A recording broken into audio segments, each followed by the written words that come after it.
Good evening and welcome to our study tonight. Thank you for joining us. This is the very last night of the Gospel of John, the very last chapter 21. But before we get there, we want to talk about in the news. And obviously Israel continues to dominate world news. And I'm going to review just a couple little things so I can bring everybody up to snuff that didn't listen to it last week. I know that's none of you, but anybody who didn't. So tonight I want to continue to inform you not just of recent developments, because you've been inundated by that, by the news cycles, but I want to not just of recent developments since the horrific Hamas attack on 10/7, but also biblically of what and why this is happening and where it could lead. First off, let me reiterate some of what I said last week concerning Israel. Again, the basics are Arabs and Jews are directly related. They're both Semites. So if you wanted to see the family tree there, you have Abraham, he has Isaac, the promised seed, and Ishmael. If you follow Ishmael down, he is the father of all the Arabs. If you follow Isaac down, of course, he's the father of all the Jews. So if you could see it a little bit better, this is a more detailed tree, chronology. So it's Abraham, look at the red, Isaac, Jacob, whose name was changed to Israel. He has Joseph, Ephraim, Manasseh, and that's the house of Israel. They've been dispersed at 721 BC. So if you go to this other side, there's Ishmael, there's Esau, who sold his birthright, and then Esau, even in Scripture, has 12 princes that come under him. So those are the Arabs. So Ishmael is the father of all Arabs. Isaac, the father of all Jews. Both of them go back to Abraham. I told you last week, 93% of the world's Arabs are Muslim. That's 1.8 billion people. The rest of those Arabs are Christians. Every Islamic terrorist is an Arab, but not every Arab is a terrorist. Let me repeat it. Every Islamic terrorist is an Arab, but not every Arab is a terrorist. I have many Arab friends who are Christians, and I have many Arab Muslims who are my friends, because not every Muslim is a terrorist. And Muslims are getting radicalized at an alarming rate across the globe. So Muslims are just like Christians and Jews in this sense. There's about 3 categories to each religion. You have people who are born Christians, but they've never gone to church, they don't believe in God, they're just born Christians. You have Jews that are born Jews, they don't follow the Torah, they don't go to synagogue, they're born Jews. You have Muslims that are born into a Muslim family, but they don't practice anything either. Then you have the middle of the roaders. You have the Reformed Jews who may wear a yarmulke every now and then when they go to synagogue, but they're not really religious. You have Islamic people who understand that there's a Torah, but they don't really follow it. And you have Christians who may have a Bible in their house and go to church on Christmas and Easter, but they don't really follow it. Then you have the radicals. Muslims who are radicalized can very easily become terrorists. You have Jews that are radicalized, and believe me, they can be pretty hard and hard-headed, such as the Hasidic Jews. And I have a friend who's probably listening to this right now, who's Hasidic, and he'll tell you himself there are some Hasidic Jews that just don't like anybody else. Not all of them, some of them. And then you have radical Christians. Believe it or not, that's you and that's me. They're the ones that follow Scripture. So don't classify everybody as just in one big group. But of the Muslim terrorists, there are over 70 known terrorist groups in the world. You only hear about a couple of them, but I'm going to show you some of them. Now, the ones I put in red are ones that have made the news recently in the last several years. These are some of the terrorist groups, 70 of them. Al-Qaeda, obviously you've heard about it, in the Arabian Peninsula, in the Indian subcontinent, and it's the Islamic Maghreb. Al-Aqsa Martyrs Brigade, you've probably heard of those. If you go down, Boko Haram, you've heard of them. They're in Yemen and in Africa. And there's the big one, Hamas. It stands for Harakat al-Muqawma al-Islamah, Islamic Resistance Movement. I'll tell you what that means in a moment. And then, of course, you have all these, Hezbollah, and the Islamic State in Bangladesh, in Democratic Republic of Congo, in East Asia, in the Greater Sahara, in the Khorasan Province, in Libya, Sinai Province, and in West Africa. And then you have these, the PLF, PLO is no longer in existence. That's the Palestine Liberation Front. This is happening in Palestine. So Islamic Jihad and Hamas are not the only ones in Palestine. You have the Palestinian Islamic Jihad, Popular Front for Liberation of Palestine, the Popular Front for Liberation of Palestine, PFLP, the other one's the GC, and the Taliban, you heard of them. And so these are the ones that you can see have been all over the news in recent times. Let's focus a little bit. Many claim that, now the ones I just put in red again have been in the news the last several years, but all of them are actively involved in killing infidels. We'll tell you that, who they are in a moment. Who they say are, I'll tell you right now, are Jews and Christians. If you're a Jew or a Christian, according to Islam, you are an infidel. Now, whether there's somebody who's a Muslim reads that or not, depends on if they're a nominal Muslim or if they're radicalized or down the line. So that's how you can see the difference. Many claim that Islam is a religion of peace. Some of my friends who are Islamic think that Islam is a religion of peace. There are some things in the Quran that talk about helping others, but they don't know the Quran. So I want you to decide. I'll show you what the Quran says, and you decide if it's a peaceful religion. Quran, chapter 2, verse 191. Slay the unbelievers wherever you find them. The Quran, chapter 3, verse 28. Muslims must not take the infidels as friends. Quran 385. Any religion other than Islam is not acceptable. Quran 533. Maim and crucify the infidels if they criticize Islam. Quran 8:12. Terrorize and behead those who believe in scriptures other than the Quran. It's one of the reasons why we see what happened in those villages that Hamas had gone into. Quran 8:60. Muslims must muster all weapons to terrorize the infidels. Quran 8:65. The unbelievers are stupid.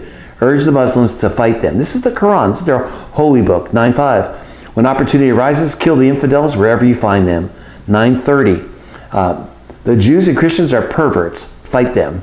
9:131.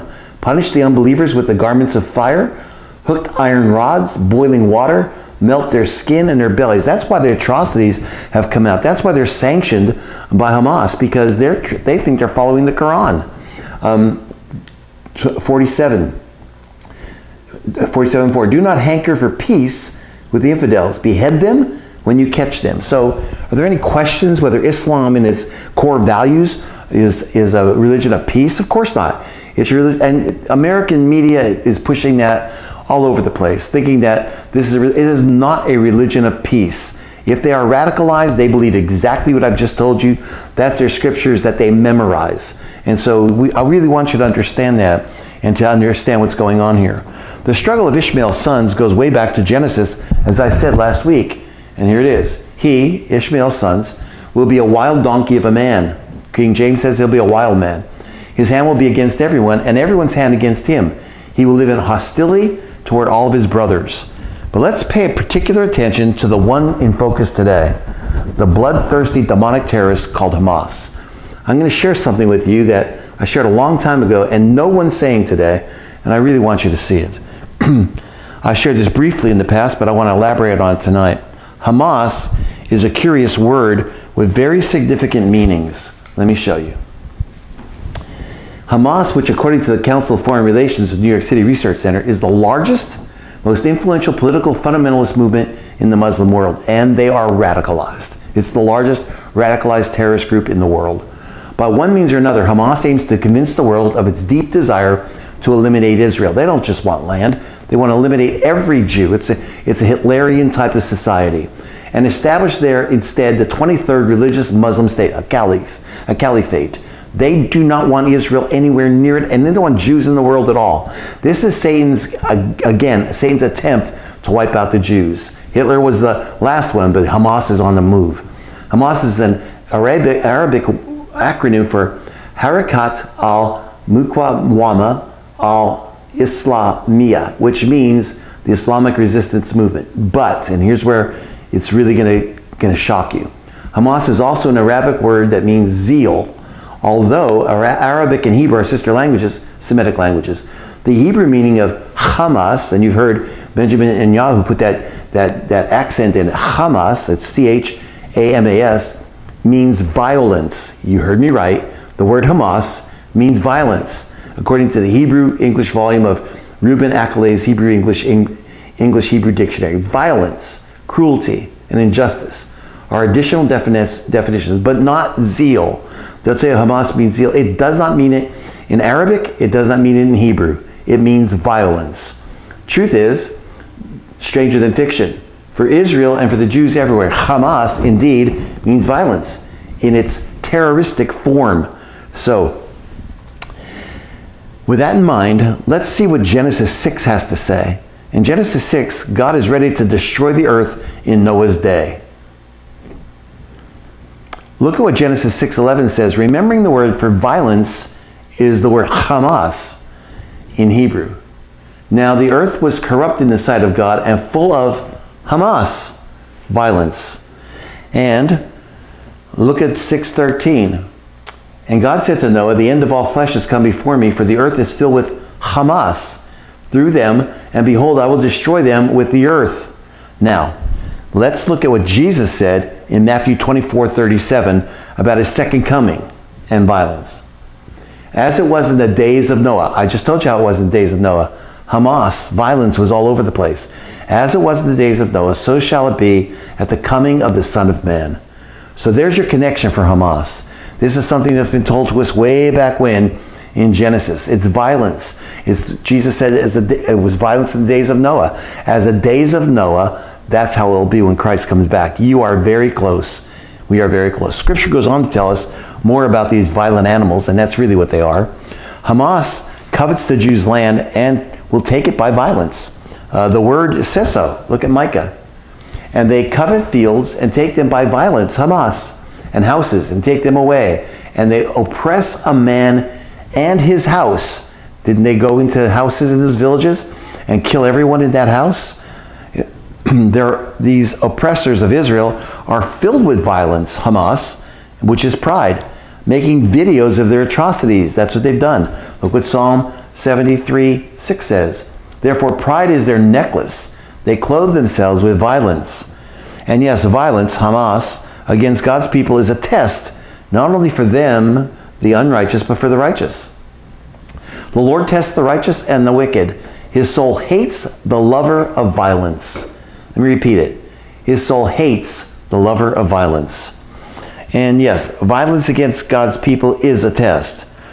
These Gaza madmen have nothing, and they make nothing. They make no products. They don't go to work. Their unemployment's way, way high. You can blame anybody you want on that, but they'd rather live in shambles and force their people to live in shambles because they spend all their time and their money on violence, on war, on hatred, and amassing weapons to perpetrate their evil acts of violence of Hamas.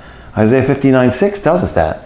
The mouth of the righteous is a fountain of life, but the mouth of the wicked conceals violence. So what will happen? That's Proverbs, excuse me. Isaiah says this, their cobwebs are useless for clothing. They cannot, what's that talking about? Well, you get silk from spiders. But basically it's saying they won't even take that. They cannot cover themselves with what they make because they don't make anything.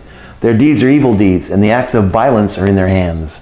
So the Bible really tells you a whole lot about this organization. So what will happen to these violent terrorists, to Hamas? Well, Israel says they want to completely destroy them and wipe them out. Is that scriptural? You bet. Violence, Hamas, is risen up into a rod of wickedness. None of them shall remain. This is Bible. Nor of their multitude, nor of any of theirs. That's what Ezekiel says. So hopefully this gives everyone listening to me tonight a view of how God views Hamas, or violence. Now into the news that's right at hand concerning the same things. The U.S. military could be used against Hezbollah if it joins the war against Israel. The first thing I expect to happen is for Hezbollah to join the war if Israel goes into Gaza. That would mean a two-front war, and the Israelis appear to be rapidly preparing for such a scenario. In fact, it's being reported that 28 towns and communities in northern Israel are going to be evacuated, and they have been since this writing. The good news is that a full-blown war between Israel and Hezbollah hasn't erupted just yet. Needless to say, events could spiral out of control very rapidly. If Hezbollah goes to war with Israel, the Biden administration has already discussed using military force against Hezbollah. We'll see. Biden is full of words, not full of actions. Once the U.S. starts bombing targets in Lebanon, there will be no turning back. So going to war should not be done lightly. But Hezbollah has at least 130,000 missiles. And by the way, precision-guided missiles. One of them hit Tel Aviv today, ready to be fired at Israel. And once large numbers of missiles start raining down on Tel Aviv and Jerusalem, and no U.S. president is just going to sit there and watch it happen, hopefully. In fact, U.S. Secretary of State Anthony Blinken has already told Arab leaders that the U.S. is not fooling around. At this hour, 2 U.S. aircraft carriers, actually 3, and thousands of troops are in the Eastern Mediterranean waiting for orders. I'll show you that in a moment.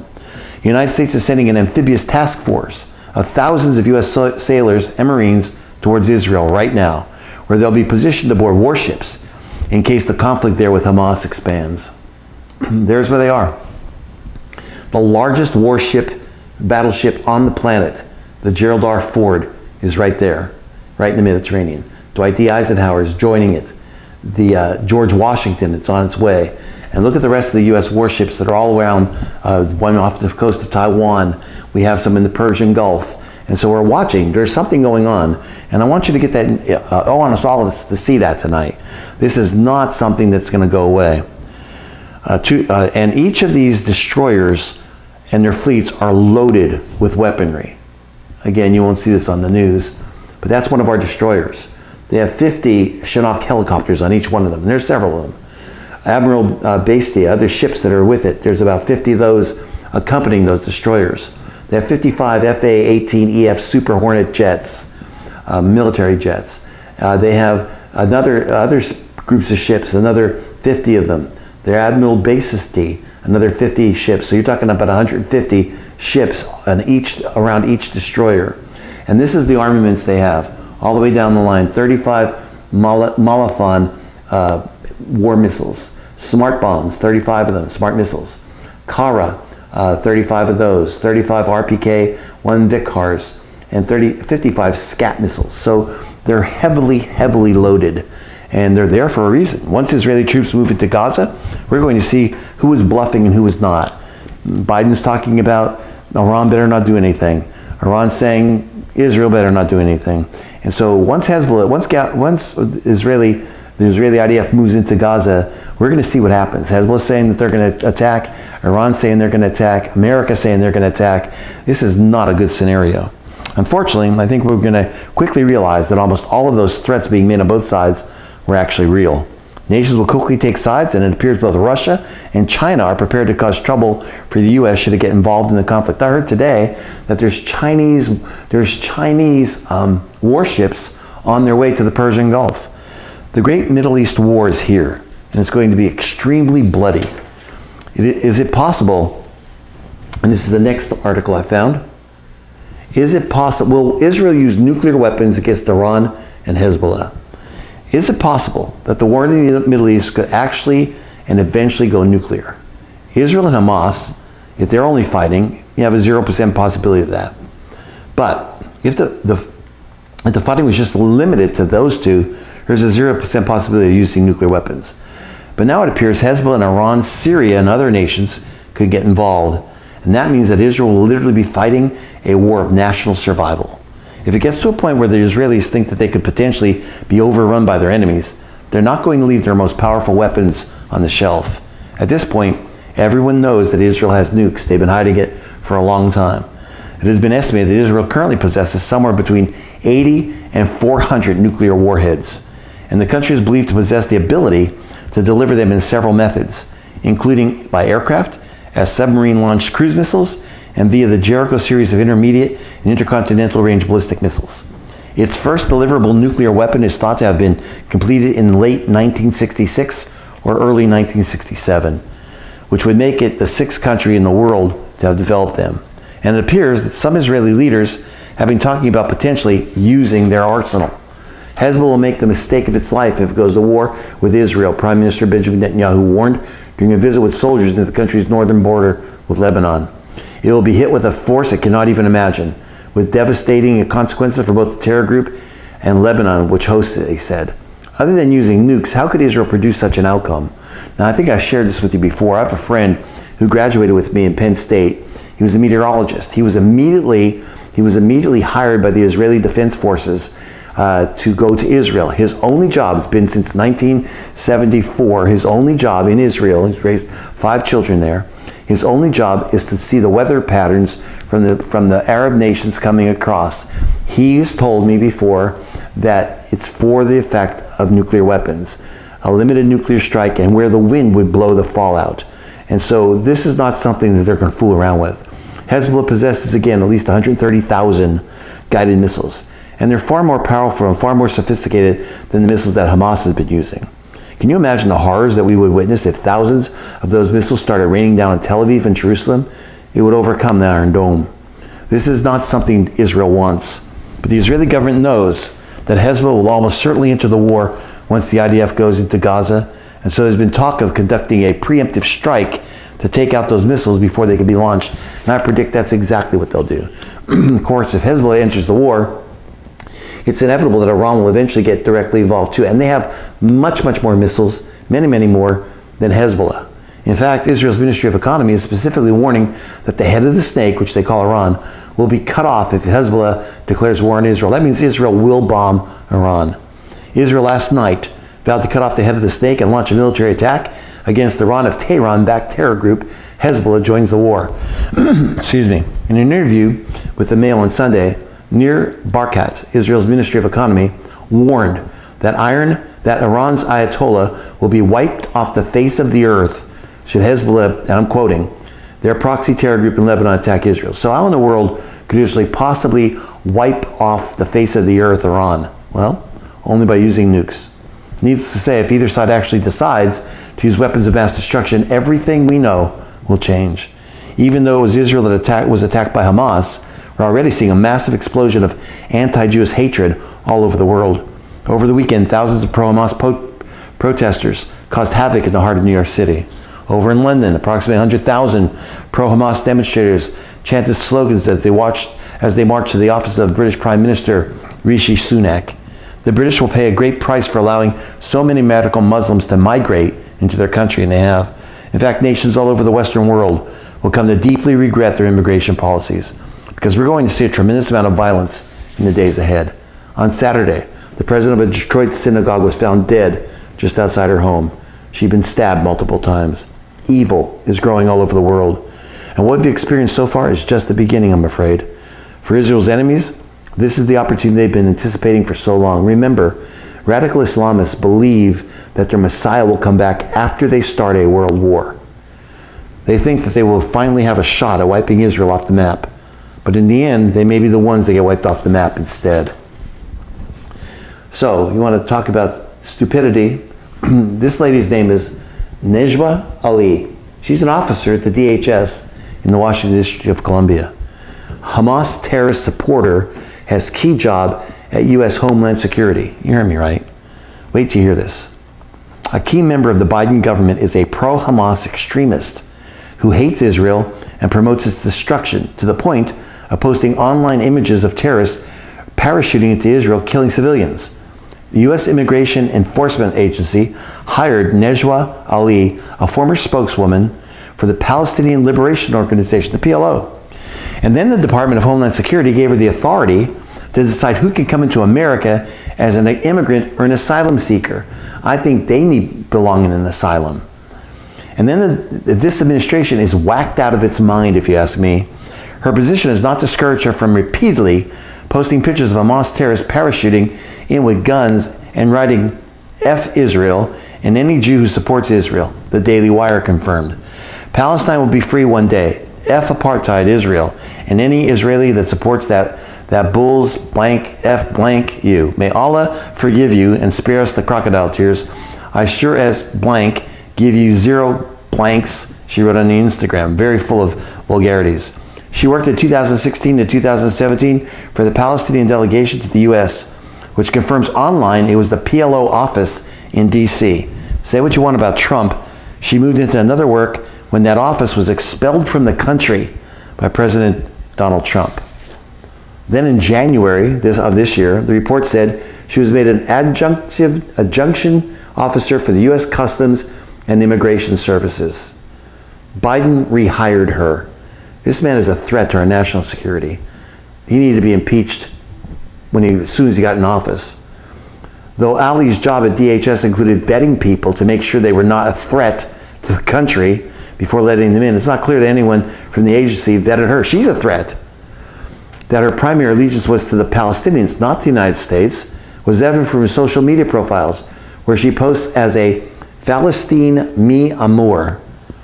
USCIS declined to say why it would hire someone who previously worked for a foreign quasi-government that was expelled from the United States and put them in a position to determine who's allowed now to come back into the country. This is insanity.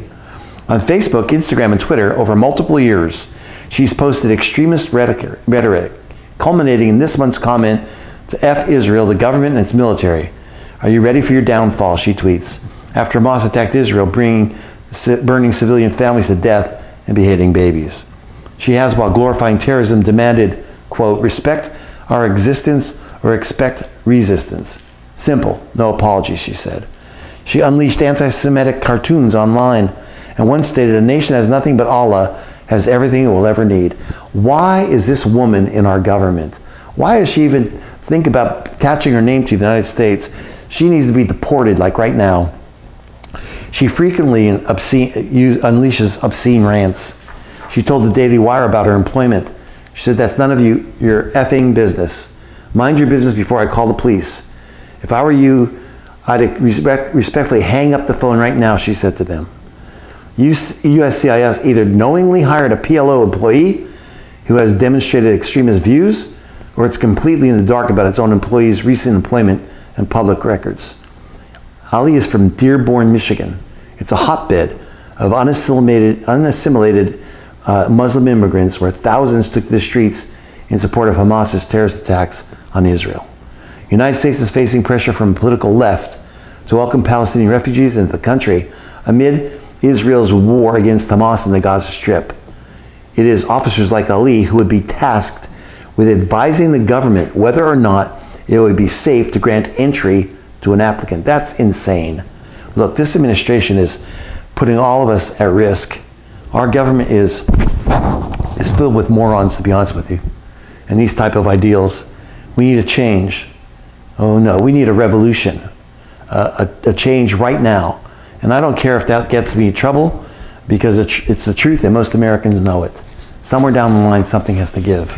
Let me go a little bit further. Again, Israel being in the news. Terrorist families could receive $3 million from the PA for massacre of Israelis. Look at that chart. 3 to 5 years in prison. If you're a terrorist, you get $7,000 a year. Your family does. 20 to 35 years in prison, you get $35,000 a year. Your family does. There's an economic incentive to be a terrorist in the Palestinian areas. If you're a married terrorist, you get an additional $1,000 a year. If you're a terrorist with children, an additional $175 per year per child. If you're a terrorist from Jerusalem, an additional $1,000 per year. And if you're a terrorist with the Israeli nationality, a dual citizen, you get an additional $1,750 a year. So where does that money come from? Well, the Palestinian Authority will pay about $3 million to the families of terrorists who were killed or captured during the Hamas massacre of October 7th. In total, the PA will pay at least its 11 million shekels, or $2,807,000 in payments under the PA's Pay for Slay program to Hamas terrorists this month. $2.8 million this month to terrorist families. The Palestinian Media Watch, PMW, report detailed this is a low estimate, since as the war continues, there will be additional Hamas terrorists martyred and prisoners. This figure is added to the more than 100 million shekels per month the PA already pays in salaries to imprisoned terrorists and families of terrorist martyrs. Where do they get all this money? The watchdog organization warned that aid from abroad is largely the blame for supplying the PA with the finances it needed to continue its pay for slavery. They could never do this if the money from abroad didn't come in. These donor countries like to pretend that it's not their money rewarding terrorists, but everyone knows that the PA could never reward terrorists without generous foreign funding. They underscored. That's why Trump stopped it when he was in office. The Biden administration continues to ignore warnings against the PA funding. In 2021, prior to the government's unfreezing of over $360 million in U.S. funds to the PA, the State Department wrote an assessment stating that there was a high risk, quote, Hamas could potentially derive indirect, unintentional benefit from U.S. assistance to Gaza. Our own State Department said that any money we give to the Palestinians is going to go to Hamas. I mean, they're the government. Let me just tell you, Satan is inspiring hatred towards the Jews. The Pay for Slay program showcases the PA as indistinguishable from Hamas. It's the same, carrying the same bloodlust to kill the Jewish people. There is no such thing as humanitarian aid. Don't let anybody in the news tell you that there is. to an area completely controlled by a murderous terrorist organization. Every truck that comes in will help the fighting efforts of Hamas. The real vitriol, the animosity of Hamas, was just towards the Jews themselves. If they get the land, that's a benefit. But they just wanted to slaughter the Jews. It's rooted in Satanism. He is the one who inspires people to hate the Jewish people. As we get closer to the return of Christ, we're going to see more and more anti-Semitism around the world. We saw it every time, right before every world war, you saw massive anti-Semitism. This is nothing new. This is Satan's playbook. He's doing it right now, and people need to wake up. This isn't a matter of who's right and who's wrong. It's a matter of Satan playing people for pawns. It's unfortunate, but I think it's part of the end times. God brought the Messiah through a race of people that he designated. Because of that, Satan incites people with hatred towards the Jews. And he knows it. He knows that Christ is coming back to rule through Israel. No matter what your eschatology tells you, he's going to rule for 1,000 years. If Satan can get rid of Israel, he thinks he can prevent the rule of Christ. And so he's been at it for years and years, thousands of years. And in the last century, he's really stepped up. Let me give you another one. And it doesn't look good. I'd like to give you good news, but obviously this is not good. And I want you to understand that this is something that we need to have our attention to. Listen, Iran raises black flag over one of the world's largest mosques, and it's an ominous sign. All the signs are telling us that there will be a war between Hezbollah and Israel. Once it begins, I've been telling you before, the U.S. and Iran will get sucked into it, as well as a lot of them. Literally, it's talking about an apocalyptic scenario that's going to happen. Unfortunately, there's no turning back now. On Wednesday, the foreign minister of Saudi Arabia and Iran met in Jeddah. Based on what they have been hearing from Iranians, the Saudis must believe that a war between Israel and Hezbollah is imminent because they've instructed their citizens to leave Lebanon immediately. Let me repeat it. Saudi Arabia, not just America, has instructed its citizens to leave Lebanon right now. Why? Because you need to know the difference between the Sunnis and the Shias. The Sunnis are the radical ones. They're the ones that occupy Iran, Hezbollah, Hamas. The Shias, the Shias are the mild ones, Saudi Arabia. And so they're at war. They don't like each other. And basically they're saying if the war breaks out, the radical Muslims are going to kill the ones that are not. The U.S. Department also seems convinced that big trouble is brewing. The U.S. is elevating its travel advisory, allowing non-emergency personnel to leave Lebanon after the embassy in Beirut was targeted by pro-Palestinian protesters who started a fire at the complex.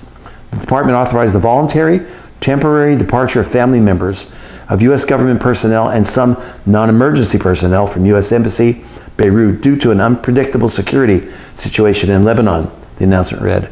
This is likely just the first step towards a full evacuation of the U.S. Embassy in Beirut. Israel also appears to be preparing for a war with Hezbollah to erupt. Again, 28 towns and communities along Israel's northern border are being evacuated right now. On the other side of that border, there are reports that peacekeepers are evacuating in anticipation of the coming conflict. UN officials are evacuating. In this world, what people actually do is far more important than what they say. And right now, everyone is telling us the exact same thing by their actions. There has been a lot of debate about what this could mean. In the contemporary Islamic movement, the black flag is used to evoke notions of jihad and of reestablishing the Islamic caliphate. The last caliphate was during the Ottoman Empire. It was broken up by World War I. And now we see them trying to put another caliphate together. It can also be used as a symbol of Islamic eschatology, the end times, heralding the advent of the Islamic Mahdi. When they show the black flag, it's a worldwide jihad war that will usher in their Messiah, the Islamic Mahdi, where armies of Muslims will carry a black banner forward as they march forward to establish the Mahdi's caliphate. Without a doubt, it certainly isn't a good sign to have a black flag flying on top of the world's largest mosque. The Imam Riza Mosque complex in Mashhad, Iran, home to the mausoleum of Imam Riza, also known as Ali al-Rida, is an iconic religious complex and the largest mosque in the world. At this stage, it's difficult to imagine a scenario in which a full-blown regional war does not erupt. The United States is amassing a war machine in the Middle East. It's a clear message to Iran: stay on the sidelines as Israel prepares to launch a ground invasion into Gaza to destroy the terrorist group Hamas. The U.S. is amassing this massive war machine in the Middle East. Want to see it? There it is. This is Tehran's tentacles. So Iran, through its proxies, has attacked 13 times our army bases all over the Middle East.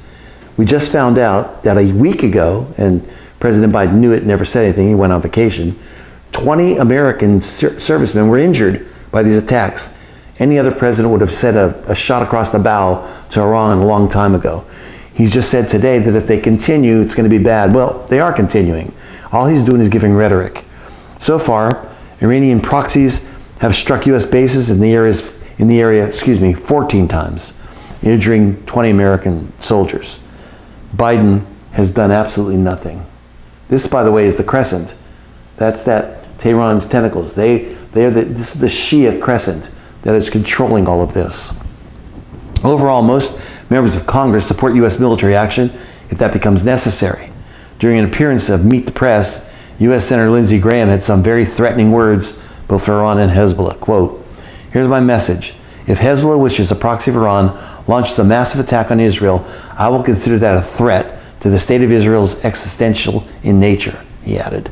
Graham said he will introduce a resolution in the Senate to allow military action by the United States in conjunction with Israel to knock Iran out of the oil business. That means, and listen to it because this may be your news tomorrow, that means that if Iran starts throwing rockets directly or their proxies continue, he's going to introduce something to the Senate that says this: bomb the Iranian oil fields, take them out of the oil business. That's where they get all their money. And you might see America start bombing their fields. In a direct message to Iran, he said, "Iran, if you escalate this war, we're coming for you." Unfortunately, such threats are not causing Hezbollah to back down. In fact, there are more clashes along the Israeli northern border on Wednesday. Hezbollah said it attacked 5 locations on Wednesday, including an Israeli barracks in the Zayret and a position across the border from Lebanon's Ras Nakura area, using guided missiles in several of the strikes. The army said it would continue to strike targets belonging to Hezbollah, the terrorist organization. We were warned way in advance that this was coming. Now the great Middle East war is here. The Iranians said we kicked the can down the road for a long, long time. President after president trying to appease Iran, appease Hamas, appease the Palestinians.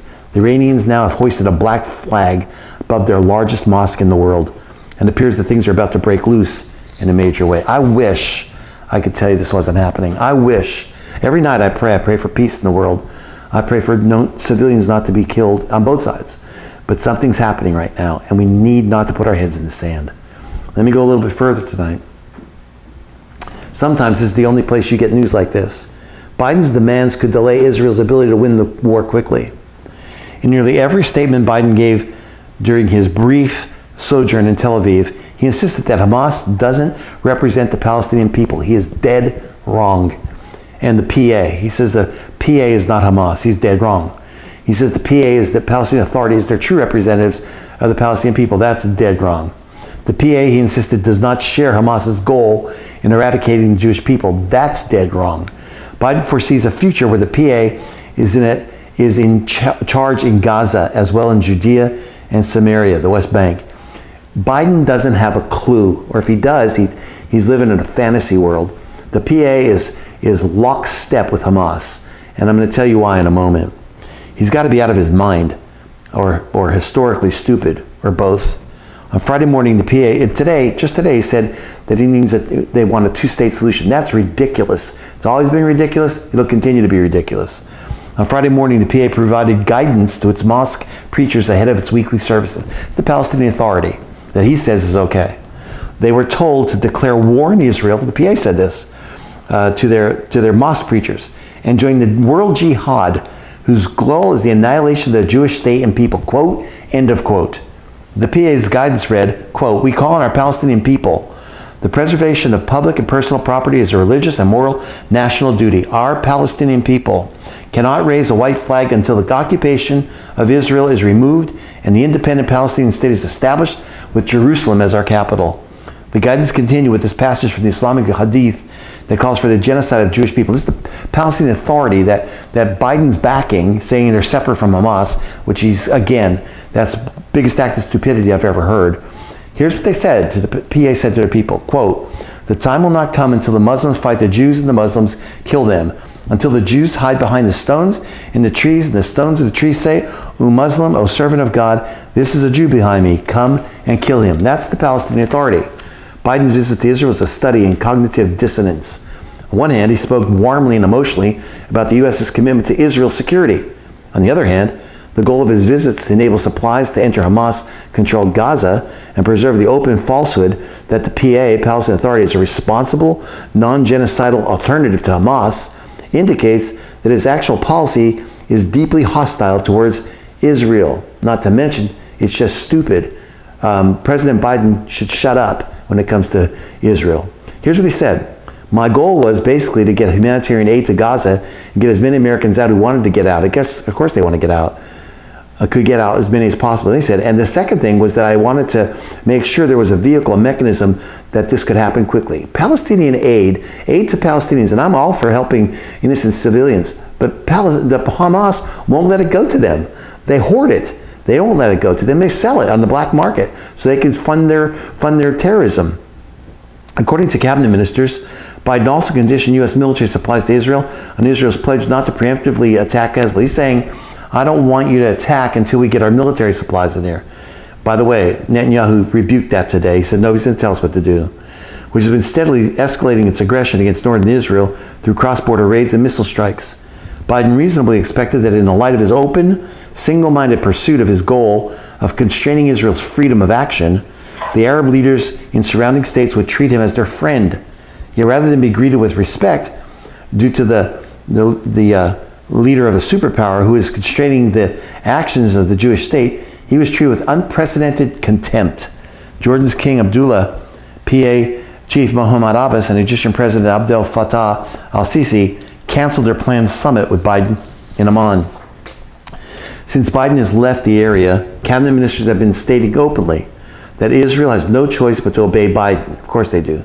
Otherwise, we will lack the capacity to wage war. But it appears that they have it precisely backwards. If Israel obeys Biden, no matter how many U.S. platforms it receives, it will be unable to win the war. Israel's only chance of achieving its imperative of destroying Hamas as a military organization and regime is to reject Biden's demand and block all resupplies to Hamas. I know you're probably getting tired of hearing it all, but we need to hear it. This next article, $100 million to Gaza, incentivizing terrorism as we match Iranian aid. President Biden has pledged to send Hamas-controlled areas of Gaza the same amount of money in U.S. taxpayer dollars that Iran sends to Hamas every year. It's another of Biden's numerous idiocracies. He announced last Wednesday sending $100 million in new U.S. funding for humanitarian assistance in both Gaza and the West Bank. I'm sure he has to understand that Gaza is controlled by their government. No money goes in there unless Hamas gets it. That government is Hamas controlled. It's the Hamas elected government. He's sending as much U.S. dollars to Hamas as Iran does. You know who's responsible for this war? The United States is responsible for this war. We have enabled Hamas. We have given them money over and over again. The only time we didn't was when Trump was president. Say what you want about Trump, but he stopped it. He put massive sanctions on Iran. Iran couldn't move. Now they have a glut of oil monies, and now we're sending money to our enemies. Where is the logic in this?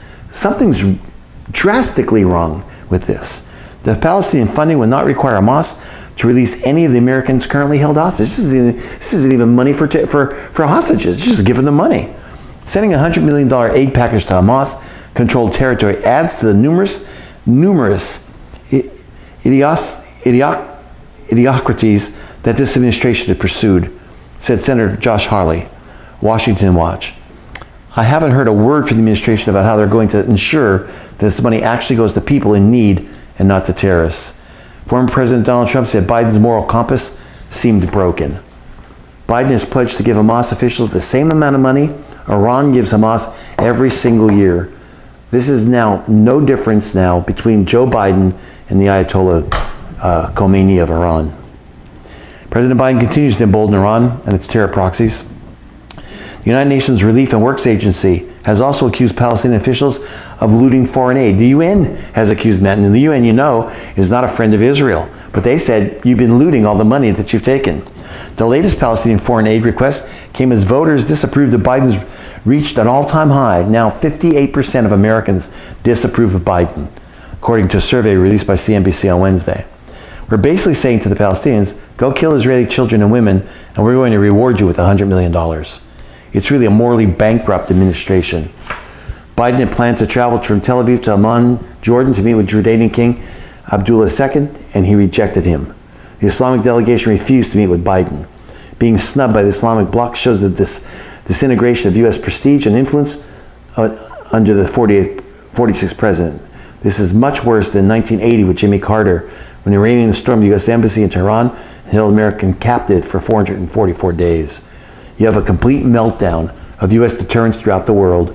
We're weak in the world's eyes, and the world's going to do anything they can to capitalize on that weakness. This is very, very dangerous.